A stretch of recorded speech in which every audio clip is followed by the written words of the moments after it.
I'm now joined by, ready for this, the Apprenticeship Ambassador Network. Now, they are a voluntary network made up of employers, both current and former apprentices. And with me now, indeed, is Kay and Kieren. Thank you both for joining me. No worries, thanks for having us. So, nice, easy question to start with. Who are you? So, firstly, I'm Kieren Buxton. So, my day job, I'm the Apprenticeship Program Manager at Flagship Group, which are a housing association across the East. But then in my role at the Ambassador Network, I am the Regional Chair for the East of England Apprentice side of the Apprenticeship Ambassador Network. Always catchy, these names, Very aren't they? They're catchy. always catchy. And then the acronyms always catch me out as well. Yeah, it's Anne. Yeah, that's an easy one. There you go. But it's Ian, but we'll stick with Anne. Not quite as catchy. No. And Kay, what did yourself get up to? So my name's obviously Kay, and I work for East Suffolk Council, which is a district council, but I work in the economic development team. So I provide business support, we do skills development, and we help businesses find premises as well, that sort of thing. And I'm the Suffolk kind of sub-chair of the ANN, so for short, but yeah. So now I'm going to ask about Anne, the Apprenticeship Ambassador Network. Tell me all about it. I want to know. I don't know anything about it, completely honestly. Tell me everything I need to know.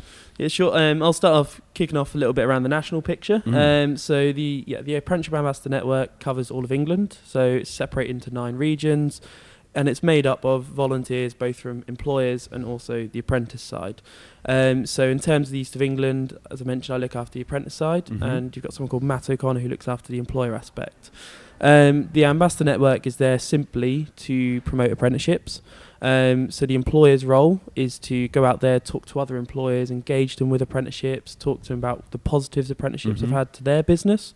But they do get takeouts from it as well. So, they'll find out government initiatives before they go live. They're able to share best practice, kind of find out how to use the digital apprenticeship system, understand how apprenticeships work, the levy, co-investment. So it's a really informative piece for them as well.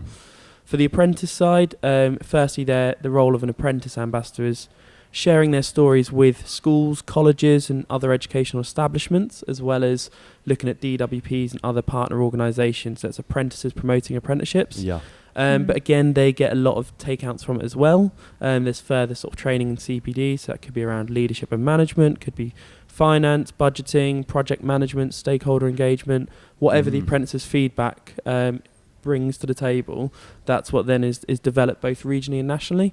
There's also a real piece around building profiles and stakeholder engagement, so that's around some formal and informal social gatherings. So it could be conferences and events, but it could also be just going to an escape room and getting to know fellow apprentices, or going for some bowling and just actually getting to know each other. So it's really around that social media and social presence profile building. Yeah, that's what they always say. Lock them in a room together. That's the way to do it. Yeah, that's the philosophy in a legal way. So more regionally, tell me what's happening. At a closer look there. Yeah, Kay, did you want to talk about Suffolk a little bit? So from a kind of Suffolk point of view, obviously we've got our Apprenticeship Ambassador Network, and we meet quite regularly. So as Kieren said, we do quite a lot of networking, get to meet one another, and from just a young person's point of view as well, it's really good to build those networks and meet new friends. You see people that are kind of doing similar apprenticeships to you as well, and obviously we'd kind of do those training opportunities as well. And I know, like yesterday, there was the East of England Apprenticeship Ambassador event, which is our annual one, which obviously Kieren can probably tell you a bit more about. But yeah, of course. So we held our annual conference for the East of England yesterday over at the AIU in Peterborough, so Anglia Ruskin University. And the idea of that is not just to bring current members together, but promote the network to potential new members as well. So it was a day filled of updates from Department for Education. There was updates from employers. We had training sessions around public speaking, storytelling, in terms of an apprentice's journey. There was workshops around what the network can bring, how to deliver presentations, and all of this is based on member feedback from the past. And we always like to set some targets, so employers to bring one apprentice with them who's not part of the network, and likewise the apprentice ambassadors as well. And it was a really good day, seeing a lot of new faces there. And there's always opportunities to come along and find out more about the network as well.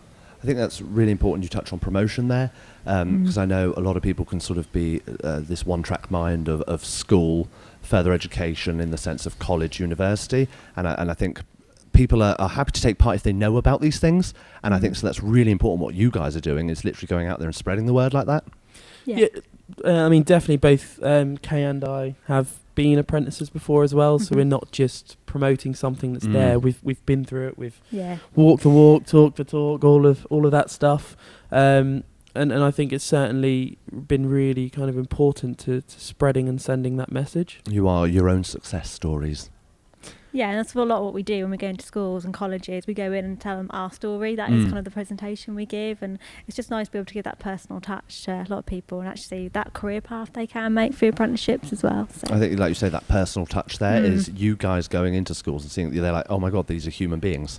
Yeah. And I could do that. That's, very much within my remit a lot of the time. And I think sometimes that's really important to break down those barriers. Yeah, absolutely. And I think what's important as well to anyone who might be thinking about the network, because obviously we've touched upon doing those presentations and talking about our stories, is you're not expected to go into those schools and know everything about apprenticeships. Both Kay and I are fortunate in our roles where we do touch on apprenticeships. However, there's a delivery partner from the Apprenticeship Support and Knowledge Programme, shortened to ASK, and they will go in and deliver what is an apprenticeship, how do you apply for apprenticeships.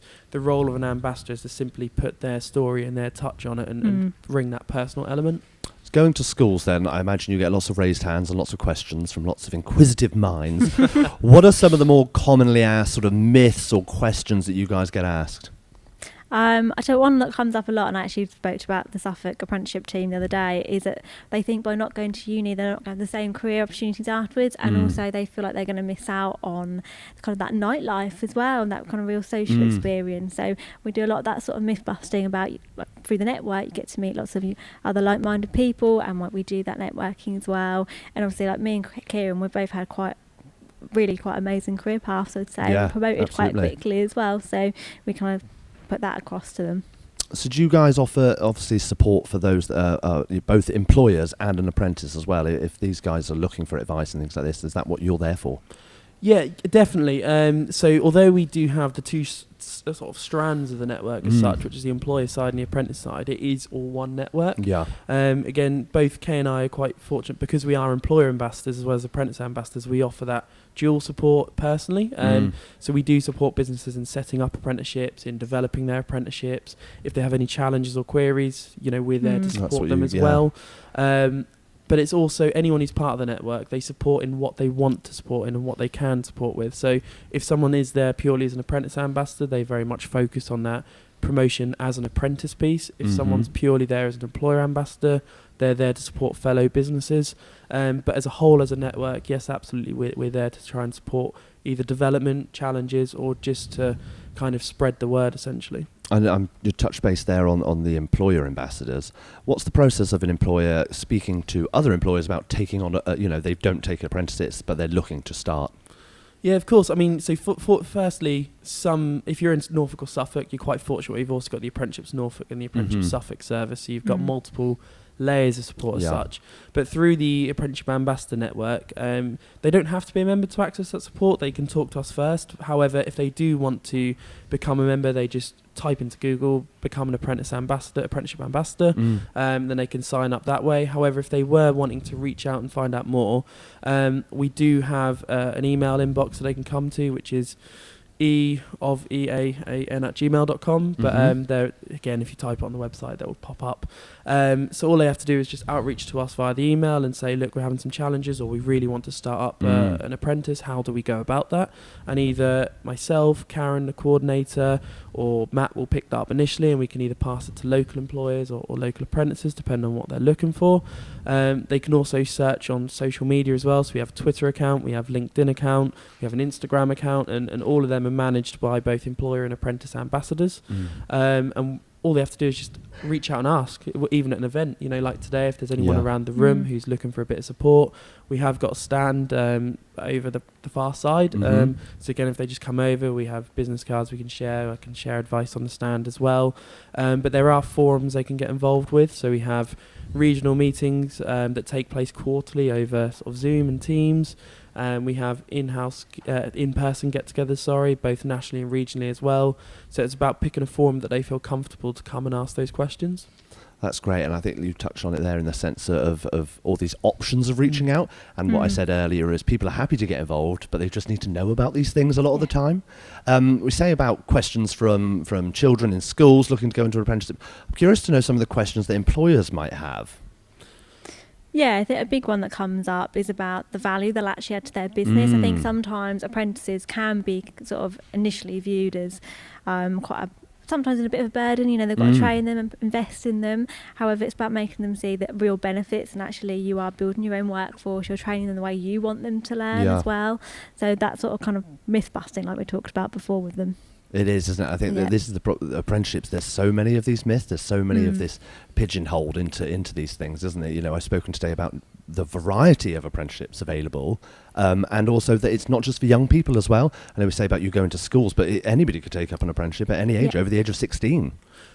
Absolutely. I mean, as from the employer perspective, for myself, you know, we have 138 apprentices, and 10% of our workforce are now apprentices across Flagship Group, and you know, our apprentice age ranges are really varied. You know, our youngest apprentice is now 17. Our eldest apprentice is 65, and that was someone who's recruited looking for a career change. So it just shows that, and you know, you can be at any age and really want to change your career, and it's now an option. It's more affordable. They don't have to pay for the qualification themselves. And where we did talk about the education piece of our promotion, because that's the main program we're attached to. We were formerly known as the YAN, which was called Young Apprenticeship Ambassador Network, and we've taken away the Y of that network, because we do want to be more inclusive age-wise as well. So we do have partnerships with the local DWPs and the local support organisations who are looking to boost apprenticeships with those that are 24 plus, for example. Yeah, absolutely. Thank you both for joining me today, and thank you for coming today, and thank you for the work you do as well. You know, I know it's you guys are your own success story, as I say, so it's really important you go out there and promote it and shout from the rooftops. That's exactly what we're doing here today, and it's so good to see such a response today out there, you know, to see the amount of young people and just to see them engaging, asking questions. You know, there's a curiosity there, and I think that's a really healthy start, and I think we're all on the way to go forward for this. Thank you both for joining me today. Thank you. Thank you.